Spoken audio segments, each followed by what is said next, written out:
I told myself it was just a brief escape, a chance to reclaim a spark I thought was gone.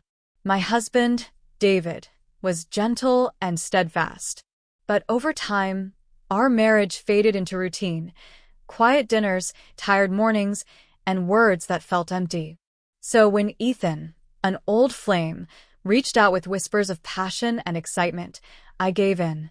I planned a secret trip, telling David I'd be spending time with friends.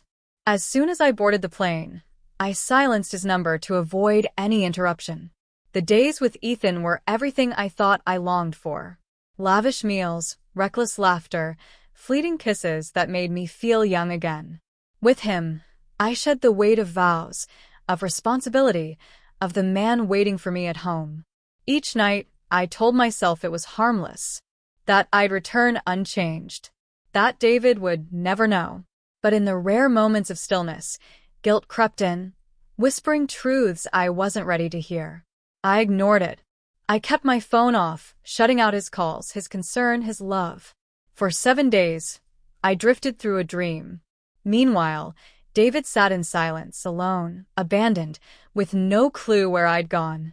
When the trip ended, relief tangled with dread. On the flight home, I turned my phone back on, bracing for missed calls, worried texts, desperate voicemails. But the phone stayed silent. I told myself he was holding it in, saving his anger for when I walked through the door.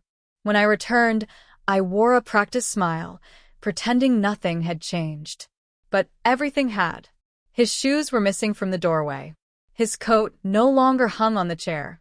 Even the scent of his aftershave had vanished from the air. On the table was an envelope with my name in his familiar handwriting. My hands shook as I opened it.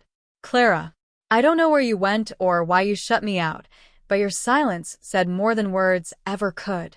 A husband shouldn't have to beg for space in his wife's life. I waited. I worried. And then I realized I'm worth more than being shut out.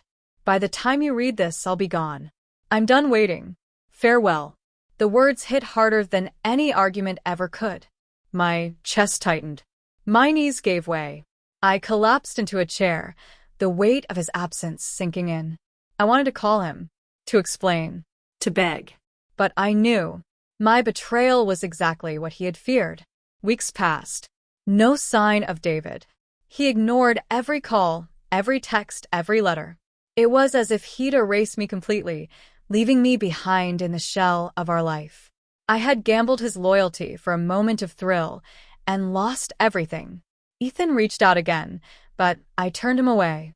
What once felt like fire now felt poisonous. He was never my future. David was, and I had thrown him away. Memories of David's quiet love haunted me. How he filled my gas tank without being asked, how he brewed the coffee before I woke, how he steadied me when I stumbled. Simple gestures, now lost, mocked me. I had traded them for nothing. When friends asked why I looked hollow, why my ring finger was bare, I mumbled excuses. We drifted apart, I'd say. But the truth was, I shattered what mattered most. David left before I could ask for mercy. Months later, the divorce papers arrived. Clean, cold, final. No anger. No accusations. Just his quiet choice for freedom. Signing them felt like the final nail in the coffin of our marriage. At night, I still stare at his contact on my phone, wondering if he ever thinks of me. But I know deep down, I'll never hear his voice again. Never see his smile. Never feel his steady love. That trip didn't just fracture us. It erased him from my life.